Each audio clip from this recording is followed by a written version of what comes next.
प्रेम से बोलिए सतगुरु साहिब जी की जय हो। सतनाम साहिब। आज हम कबीर साहिब जी की श्रीवाणी लेते हैं। भजन रूप में है वो श्रीवाणी। भूले मन समझ के लाद लदनिया, भूले मन समझ के लाद लदनिया, थोड़ा लाद बहुत मत लाद, थोड़ा लाद बहुत मत लाद, टूट जाए गर्दनिया, टूट जाए गर्दनिया, भूले मन समझ के लाद लदनिया, भूले मन समझ के लाद लदनिया, भूखा होए तो भोजन खा ले, आगे हाथ न बनिया, भूखा होए तो भोजन खा ले, आगे हाथ न बनिया,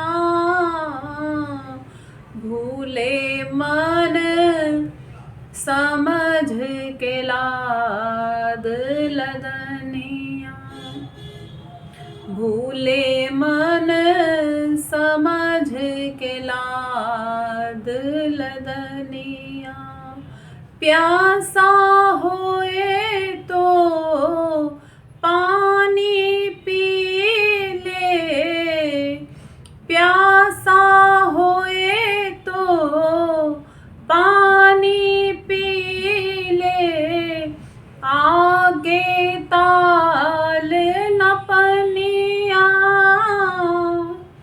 आगे ताल न पनिया, भूले मन समझ के लाद लदनिया, भूले मन समझ के लाद लदनिया, कहे कबीर सुनो भाई साधो, काल के हाथ कमनिया, कहे कबीर सुनो भाई साधो, काल के हाथ कमनिया, भूले मन समझ के लाद लदनिया, भूले मन समझ के लाद लदनिया। इस भजन के माध्यम से कबीर साहिब जी हमें समझाते हैं कि हे निज मन, हे आत्मा, हे भूली हुई आत्मा, समझ के लाद लदनिया, भोजा सोच समझ के लाद, ये पाप पुण्यों की गठरी सोच समझ के बांध। साहिब अपनी अन्य श्रीवाणी में समझाते हैं, पाप पुण्य यही दो बेड़ी, एक लोहा एक कंचन केरी, कि हे आत्मा, ये पाप और पुण्यों की बेड़ी जो तू बना रही है, सोच समझ के बना, क्योंकि यही तेरे जन्म और मृत्यु का कारण है। आवागमन का चक्रव्यूह पाप और पुण्य कर्मों के करने से ही बन रहा है। जब तक आत्मा निहिकर्मी नहीं हो जाती, जब तक इन पाप और पुण्य कर्मों की चैन को, जंजीर को नहीं काट देती, तब तक आत्मा को तन धरने और छोड़ने ही पड़ेंगे कर्मा अनुसार। जैसा कि श्री कृष्ण जी ने गीता में बताया है। क्या बताते हैं श्री कृष्ण जी? श्री कृष्ण जी बताते हैं, आत्मा कर्म अनुसार तन धारण करती है और छोड़ती है। आत्मा कर्म करने में स्वतंत्र है, अपितु फलों की भोक्ता वो बनती ही है। तो हमें ऐसे कर्म नहीं करने चाहिए जिससे कि हमें उसके फलों को भोगना पड़े। हमें कर्मों से छूट जाना चाहिए और अपने मूल अस्तित्व में, अविनाशी स्वरूप में ही सदा सदा के लिए स्थित हो जाना चाहिए। यही समझाने के लिए ही कबीर साहिब जी कहते हैं कि हे भूले मन समझ के लाद लदनिया, बहुत मत लाद थोड़ा लाद कि टूट जाए तेरी गर्दनिया। कि काल पुरुष के हाथों में है तेरी कमनिया, कि तेरी गर्दन टूट जाएगी ये। शीश हमारा हर पार कट जाता है और काल पुरुष की भेंट चढ़ जाता है। इस बार का शीश दयाल को भेंट करेंगे ताकि हम सदा सदा के लिए आवागमन के इस चक्रव्यूह से छूट पाएं, जो कि हमें सभी संत सिखाते हैं। जो सच्चे मायने में संत होते हैं वो हमें सतभक्ति सिखाते हैं। सतगुरु के सत्य ज्ञान उपदेश पे और सूरज शब्द योग कमा के आत्मा कर्मों के इस जंजाल को काट के अपने निज घर अमरलोक जा सकती है। कहते हैं कबीर साहिब जी ही अपनी अन्य श्रीवाणी में, कर्म कुल्हाड़ा अंग बन काटत बारंबार, अपने हाथों आपको काटत है संसार। कि ये कर्म ही है जो कुल्हाड़े की तरह हमें अपने आप को कटवा रहा है और हम काट रहे हैं, जिससे कि आत्मा की शक्ति कमज़ोर होती जा रही है और आत्मा अपने आप को भूल चुकी है। अपने आप को या तो वो मन समझती है या फिर ये शरीर समझने लग गई है। ना ही तो आत्मा मन है और ना ही आत्मा ये शरीर है। आत्मा को अपना अस्तित्व याद दिलाने की बात करते हैं साहिब इसमें। साहिब आगे अपनी श्रीवाणी में समझाते हैं कि भूखा है तो भोजन पाले, आगे हाट ना बनिया। आगे 84 की योनियों में जब तुम जाओगे तब वहाँ पे कोई दुकान नहीं मिलेगी, ना ही कोई बनिया मिलेगा सौदा बेचने के लिए। क्योंकि आज भी हम देखते हैं क्या पशु किसी दुकान पे जाके सौदा खरीदते हैं? हम मनुष्य ही है ना जो खरीदते हैं और पशुओं को खिलाते हैं। जिसपे कि नानक जी कहते हैं, लख 84 भ्रम दिया मानुष जन्म पायो, कहे नानक सतनाम संभाल, नहीं 100 दिन नेड़े आयो। कि हे आत्मा, तू लख 84 का जीवन भोग के इस मनुष्य की देही में आई है, तो अब वापस से वो कर्म वो कृत्य मत कर कि जिससे कि वापसी वहीं पे जाना हो जाए। और सतनाम को संभाल ले। सत्य नाम वह नाम होता है, वह सत्य होता है जो कभी नष्ट नहीं होता। सत्य सोई जो विनशे नाही। सत्य आत्मा कभी भी नष्टी नहीं, सत्य परमात्मा कभी नष्ट नहीं होता। जो सदा हुआ है, सदीवी है, जो सदा रहने वाला है, वह परमात्मा होता है, वही आत्मा होती है। आत्मा कर्म अनुसार कर्मों को भोग रही है, इसीलिए ही आवागमन में पड़ी है। आत्मा को जन्म मरण का ये रोग लग गया है। परमात्मा इनमें नहीं बनता, इसीलिए ही परमात्मा इनसे अलग रहता है। आत्मा में परमात्मा स्थापित है कहीं पे, हमें जानना है खुद को भी और परमात्मा को भी, ताकि हम इस देही से और इस मन से परे आत्मज्ञान और परमात्म ज्ञान में स्थित हो सकें, सूरज शब्द योग कमा सकें, जो कि हम सच्चे शब्द वेदी संतों की शरण में जाके श्रद्धा भाव से सेवा करके उनसे हम ये जान सकते हैं। जब वो देखेंगे कि हम में कितना सेवा भाव है, हम में कितनी करुणा है, कितनी दया है, कितनी सहनशीलता है, कितना हम में सत्य है, कितना हम विवेक से कार्य करते हैं। जब साहिब के सभी सद्गुण हम में उजागर होंगे, तब हमें संतजन सूरज शब्द योग सिखाते हैं। और जब हमें सूरज शब्द योग आता है करना, उसके बाद ही आत्मा परमात्मा से मिल पाती है। तो आगे साहिब कहते हैं कि प्यासा होए तो पानी पी ले, आगे ताल ना पनिया। कोई भी कुएं या ताल सरोवर मनुष्य ही बनाता है, पशु तो वो भी नहीं बना सकते ना। तो ये सब कुछ इसीलिए बताया जा रहा है कि पशुओं का जीवन देखो तो जरा कितना दर्दमयी होता है। मनुष्य का तन हमें मिला है तो हम क्यों चाहते हैं उस दर्द वाले जीवन को जीना। मनुष्य को इसीलिए कहा जाता है कि धरती पे मनुष्य परमात्मा के जैसा होता है, सब पे दया करने वाला, सबको क्षमा करने वाला, सब पे करुणा करने वाला, सहनशील, दयालु। मगर हम क्या सच्ची में ऐसे हैं? जरा विचार करके देखिए, क्या हमें ऐसा बनना भी चाहिए या नहीं। पशुओं पे, जीव जंतुओं पे, मनुष्यों पे, आपस में एक दूसरे पे दया करनी चाहिए हमें। हम ये नहीं कर पाते हैं, क्यों? क्योंकि हमारे ऊपर हमारे पूर्व जन्मों के कर्मों के संस्कार, जो हमारे संस्कार कब बनते हैं? जब आदतें धीरे धीरे हमारे अंदर में पक जाती हैं, तो वो पकी हुई आदतें संस्कार के रूप में हमारे जन्मों जन्मों तक साथ में चलती रहती हैं। बिल्कुल वैसे ही कि जैसे शुरू में किसी को आदत नहीं होती गलत की, धीरे धीरे धीरे धीरे संग गलत का करके फिर उसके ही रंग में रंगने लग जाते हैं। जब उसका संग करके उसके लक्षणों को धारण करते हैं तो, और जब हम बुराइयों को छोड़ के अच्छाइयों का संग करते हैं और अच्छाइयों को ग्रहण करना शुरू कर देते हैं, तो हम अच्छे भी बन जाते हैं। जैसे कि उंगली मार डाकू थे, उंगली मार डाकू क्या करते थे?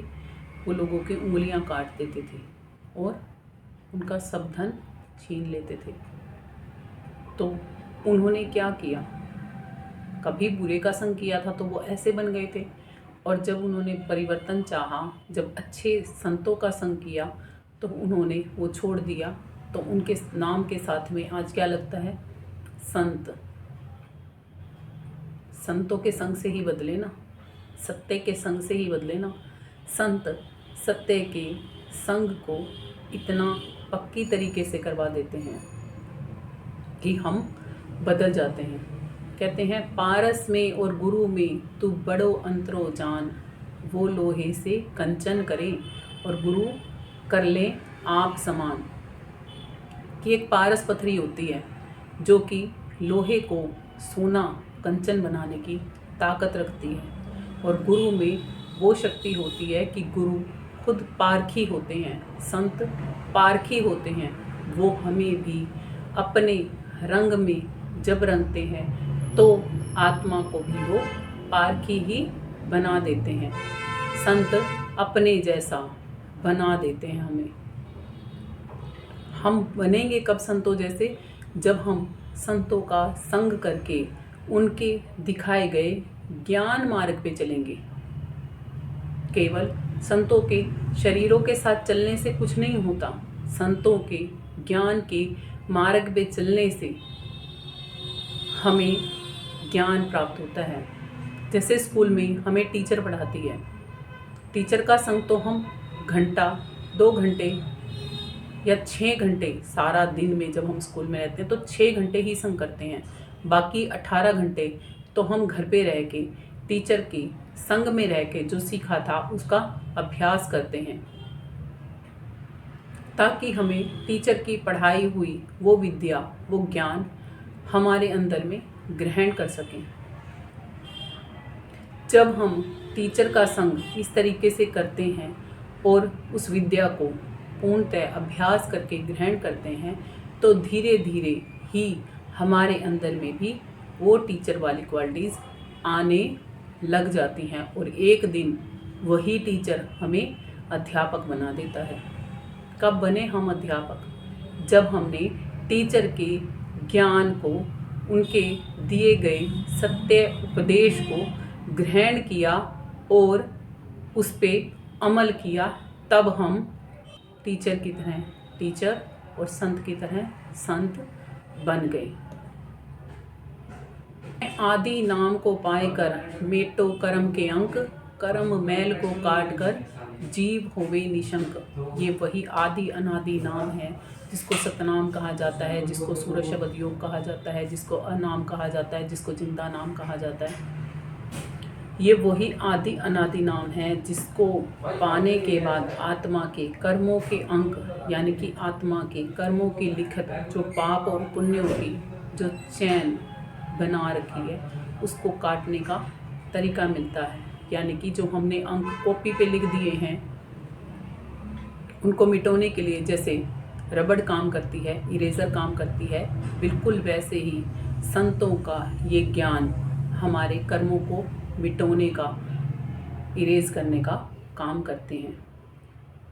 कि आदि नाम को पाए कर मेटो कर्म के अंक, कर्म मैल को काट कर, कि कर्म की जो हमने कालिक मचा दी थी अपनी आत्मा पे, उसको काट कर, उसको मिटा कर, कर्म मैल को काट कर जीव होवे निशंक। निशंक होने का मतलब क्या है कि बिल्कुल क्लीन हो जाना, पहले वाले पेपर की तरह ही पाक और साफ हो जाना। उस पे जो लिखित लिखी थी वो सब मिटा देना। कर्म पहाड़ ये नहीं कटे, काटी सके कोई संत, ज्ञान छेनी से काटिए यही सतगुरु का महंत। कबीर साहिब जी की ये श्रीवाणी है। वो कहते हैं कि कर्म पहाड़ जैसा बना लिया हमने, तभी आत्मा काट नहीं पा रही। और ज्ञान की जब हम छेनी हाथ में लेंगे तो क्या होगा, उस पहाड़ को काट सकते हैं ना। अगर हमारे पास कोई छेनी, कोई हथौड़ा या कोई भी ऐसी चीज़ नहीं है जिससे कि हम उस पहाड़ को काट सके, तो हम उस पहाड़ को काट नहीं सकते। तो कहते हैं सतगुरु से वो ज्ञान की छेनी हमें मिलती है।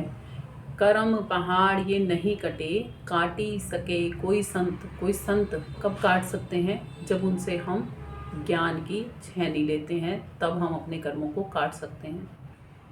यही सतगुरु हमें सिखाते हैं, यही मंत्र है उनका कि अपने कर्मों की क्लीन कर लो। इस स्लेट को, इस शीशे को इतना साफ कर लो कि इसमें अक्स अच्छी तरह अपना दिख सके, या इस पहाड़ को काट दो ताकि रास्ता साफ हो सके अगम तक जाने का। कर्तव्य तो सबने किए जैसा जिसको भेद, कर्म खेद छूटे नहीं बिन सूरत शब्द उमेद। ये तुलसी साहिब जी की श्रीवाणी है। वो भी यही बताते हैं अपनी श्रीवाणी में कि जिसको जैसी समझ थी, जैसा ज्ञान था, क्योंकि आत्मा भूली हुई है ना। अभी साहिब ने बताया था ना अपने भजन में कि भूली हुई आत्मा, कि भूले मन समझ के लाद लदनिया। यदि उसे समझ होती तो वो लादती ही नहीं, इसीलिए उसको ध्यान दिलवा रहे हैं कि तू भूल चुकी है, अब आत्मा याद कर कि ऐसे कर्तव्य मत कर कि जिससे कि तेरे कर्म बनते जाएं और तुझे फल का भोक्ता बन के यहीं पे ही रह के भोगते ही रहना पड़े इन कर्मों को। इसके लिए संतों की शरण में जाके वो ज्ञान सीखना चाहिए जिससे कि कर्मों की ये चैन कट जाए, कर्मों का ये पहाड़ टूट जाए और हमारा रास्ता साफ हो जाए। कर्तव्य तो सबने किए जैसा जिनको भेद, जिनको जैसा पता था उसने वैसे कर लिया कर्म कर्तव्य, है ना। आज भी हम कर ही रहे हैं जैसा हमें समझ में आता है। जिसको जैसी पूजा पाठ आती है, जिसको जैसे योग आते हैं, जिसको जो भी आता है वो अपने हिसाब से परमात्मा को तो मानते ही हैं। मगर संतजन क्या बताते हैं कि कर्म खेद छूटे नहीं। ये कर्मों का खेद नहीं छूटेगा। कब तक नहीं छूटेगा, जब तक कि सूरत शब्द योग नहीं सीख जाते। कुछ लोग ये भी कहते हैं कि परमात्मा के पास जब हम जाते हैं यहाँ से मर के, तो हम मनुष्य के तन में ही केवल आते हैं, हम 84 लाख योनियों में नहीं जाते। तो जरा विचार करके देखिए, कुम्हार है एक, उसने मिट्टी से घड़े बनाए, सुराही बनाई, गुल्लक बनाई, बनाता है ना, दिए बनाए, ऐसे अलग अलग सामान बनाता है ना कुम्हार, उस मिट्टी से ही, सिमिलर मिट्टी से बनाता है ना। अलग अलग मिट्टी थोड़ी ना यूज़ होती है। घड़े भी उसी से बनते हैं, सुराही भी उसी से बनती है, गमले भी उसी से बनते हैं, दिए भी उसी से बनते हैं, गुल्लक भी उसी से बनती है। ऐसे ही हम भी तो मालिक की वो मिट्टी, आत्मा रूप में वो मिट्टी ही हैं। हमने कर्म किए घड़ा बनने जैसे, तो हम घड़े बन गए, और हमने कर्म किए सुराही बनने जैसे, तो हम सुराही बन गए। हमने कर्म किए गुल्लक बनने जैसे, तो हम गुल्लक बन गए। हमने कर्म किए गमला बनने जैसे, तो हम गमला बन गए। फिर हमने ही कर्म किए दिया बनने जैसे, तो हम दिया भी बन गए। अब उन सब की एक दिन अवधि खत्म होगी, यानी कि उनके नष्ट होने का समय आएगा। फिर से गमला, घड़ा, सुराही, गुल्लक और दिया सब फूट जाएंगे, और जब फूटेंगे तो फिर से वो मिट्टी ही होगी। अब क्या कुम्हार उस मिट्टी से वापस, जब उस मिट्टी को इकट्ठा करेगा, तो क्या गमले की मिट्टी को यूज़ करके वो सुराही नहीं बना सकता? या सुराही की मिट्टी को यूज़ करके वो गुल्लक नहीं बना सकता? क्या गुल्लक की मिट्टी को यूज़ करके घड़ा नहीं बना सकता? और क्या घड़े की मिट्टी को यूज़ करके दिया नहीं बना सकता? बना सकता है ना, क्योंकि कुम्हार को पता है कि क्या बनाना है, किसका कैसे बनाना है। मिट्टी तो सब कुम्हार के पास ही जाएगी, है ना। ऐसे ही प्राणी शास्त्र हमें सिखाता है कि मनुष्य में भी एनर्जी है, प्राण शक्ति है जो कि कार्य कर रही है। पेड़ पौधों में भी, पशुओं में भी, पक्षियों में भी, जलचरों में भी, जलीय जीवों में भी, है ना। सब में ही कीड़े मकोड़े, कीट पतंगे जो भी सृष्टि पे हैं, 184 के जीव हों या फिर मनुष्य हों, सब में ही तो प्राण शक्ति कार्य कर रही है। वो प्राण शक्ति जो परमात्मा ने भरी है कर्मा अनुसार आत्माओं में। अब जब वो प्राण शक्ति यहाँ से निकल के जाएगी, जहाँ पे परमात्मा ने लेखा जोखा लेना है आत्मा का, तो क्या परमात्मा की मर्जी नहीं चलेगी कि वो हमें कौन से तन में भेजेगा? परमात्मा की मर्जी वहाँ पे भी इतनी ही चलाता है परमात्मा कि आपने जैसे कर्म की हैं उस हिसाब से आपको अगला तन मिलेगा। बिल्कुल श्री गीता में श्री कृष्ण जी ने जैसे कि बताया है कि ये आत्मा कर्मा अनुसार इस तन को छोड़ती है और नए तनों को धारण करती है। उन्होंने ये नहीं कहा कि मैं अपनी मर्जी से आत्मा को कोई भी तन देता हूँ, कहा है ना कर्मा अनुसार। तो ऐसे कर्म हम क्यों नहीं करते कि जिससे कि हमें ये तन लेने और छोड़ने ही ना पड़े। आत्मा अजन्मा है, आत्मा स्थिर है, आत्मा अविनाशी है, आत्मा अचल है, आत्मा चिर स्थायी सुखों से भरी हुई है।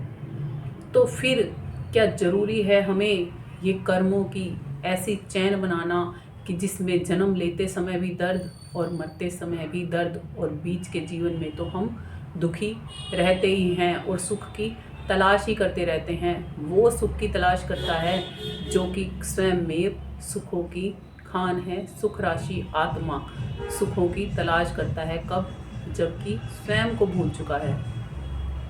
यदि आत्मा संतों की शरण मनुष्य के तन में रहते रहते ग्रहण कर ले और वो संतों से उस ज्ञान को, उस सच्चे भेद को जान के भक्ति करे, तो आत्मा का उद्धार निश्चित है। तुलसी साहिब जी ने भी कहा है, कर्म प्रधान विश्व रचि राखा, जो जस कर्म कर तस फल चाखा। कि इस सृष्टि की रचना से पहले ही यहाँ पे कर्मों का विधान बना दिया गया था कि जो जैसे कर्म करेगा उसको वैसे ही फलों की प्राप्ति होगी। तो इसीलिए ही संत हमें सिखाते हैं कि कर्म अकर्म ना करो, नहीं कर्म हो जाओ, नहीं कर्मी बनो। सत्य आप आत्मा हो, ज्ञान, विवेक, धैर्य, सहनशीलता, संतोष, शांति, ज्ञान, प्रेम, भक्ति भाव, दया, करुणा, क्षमा, शील, संतोष, निकर्मी निज धर्मी बनो, त्याग, वैराग्य, विचार, सब सोच के करो। इसीलिए साहिब बार बार कहते हैं समझो समझो समझो हे आत्मा समझो। कब तक दुख में रहना चाहती हो? चाहते तो हम सभी ये हैं कि हम सुखी हो जाएं, मगर सुख की तलाश हम जहाँ कर रहे हैं वहाँ सुख नहीं। सुख की तलाश हमें अपने अंदर ही करनी पड़ेगी। ढूंढ ढूंढ में ढूंढ है, ढूंढ ढूंढ में ढूंढ, ढूंढना चाहे ढूंढ को तो या ही ढूंढ में ढूंढ। कबीर साहिब जी कहते हैं कि ढूंढने में ही ढूंढ छुपी हुई है। और यदि तूने उस ढूंढ को ढूंढना है, किस ढूंढ को? मालिक वाली ढूंढ को, खुद की तलाश को, खुद के सच को, खुद के सच्चे सुख को यदि तूने ढूंढना है तो इसी ढूंढ में, इसी घर में, मनुष्य की देही में ही मिलेगा। इस पे तुलसी साहिब जी भी कहते हैं कि बड़े भाग्य मानुष तन पावा, सुर दुर्लभ सदग्रंथन गावा, साधन धाम मोक्ष करी द्वारा, पाई ने जी परलोक सवारा। कि वो आत्माएं बहुत भाग्यशाली हैं जिनको आज मनुष्य का तन प्राप्त है। ये वो तन है जो देवताओं को भी दुर्लभ है, जिसको सभी सदग्रंथ बताते हैं। क्या बताते हैं? कि ये मनुष्य की देही देव दुर्लभ देही है। सुर दुर्लभ, देवताओं को भी दुर्लभ है। सदग्रंथन गावा, सभी सदग्रंथ हमें गा के बता रहे हैं कि ये देही, मनुष्य की देही अत्यंत दुर्लभ है। ये वो साधन है, ये वो व्हीकल है, ये वो इक्विपमेंट है जिसमें हमें मालिक ने बिठाया हुआ है। किस लिए बिठाया हुआ है? ये वो साधन है जो मोक्ष के द्वारे तक हमें लेके जाता है। बिल्कुल वैसे ही जैसे हम गाड़ी में बैठ के एक स्थान से दूसरे स्थान पे जाते हैं, तो गाड़ी अंदर घर में हम नहीं लेके जाते, बाहर ही खड़ी करते हैं, हम खुद अंदर जाते हैं। ऐसे ही आत्मा को बताते हैं कि ये मनुष्य का तन वो साधन है, वो व्हीकल है जिससे आप मालिक के घर पे जा सकते हो। फिर वो व्हीकल बाहर खड़ा होगा और आप मालिक के घर के अंदर एंटर कर सकते हो। साधन धाम मोक्ष कई द्वारा, पाई न जेही, इसको पाकर जिसने, पाई न जेही परलोक संवारा, जिसने इस मनुष्य के तन को पाकर भी अपना परलोक नहीं संवारा तो क्या कर लिया? नरक लोक में ही वास कर लिया, मृत्यु लोक में ही वास कर लिया। पृथ्वी को मृत्यु लोक भी कहा जाता है। याद तो है ना कि ये जगह मृत्यु लोक भी कहलाती है। स्वर्ग से देवता आते हैं मृत्यु लोक में भी, है ना? देखते हो ना सीरियल्स में, फिर भी जगते नहीं। क्यों? भूले हुए जो हो, अब तो जग जाओ, अब तो चेत जाओ। आज से ही सच्चे शब्द भेदी संतों की खोज में लग जाओ, जिससे कि आपका स्वयं का भला हो सके। इसी बात के साथ आप सबको मेरा प्रेम भरा सतनाम साहिब।